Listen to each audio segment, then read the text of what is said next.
Department of Health, pinawi naman po ang pangamba ng publiko. Hindi daw po totoo na mawawala ng benepisyo ang PhilHealth para po yan sa kanilang mga contributors para sa 2025. Kaugnay yan, may nakalapang report si Bombo John Flores.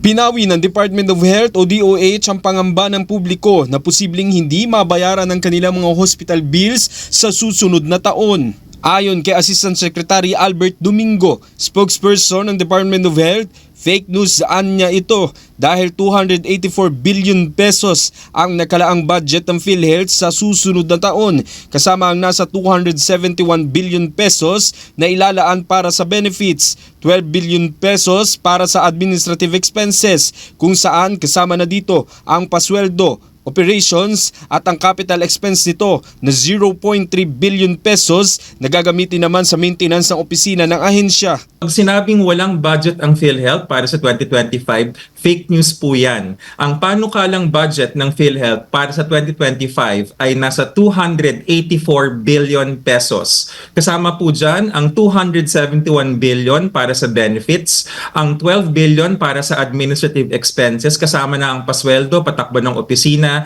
at ang maliit na capital expense, 0.3 billion, ito po para sa repairs, pagkumpuni ng mga opisina at ano pang mga buildings.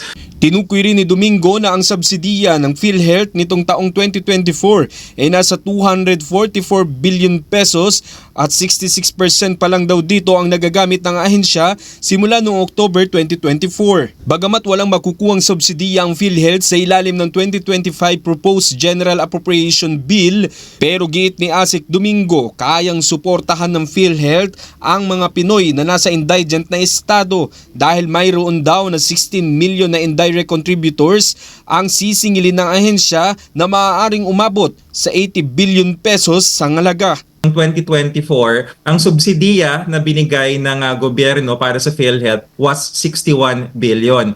Pero ang talagang budget noong 2024 para sa benefits, 244.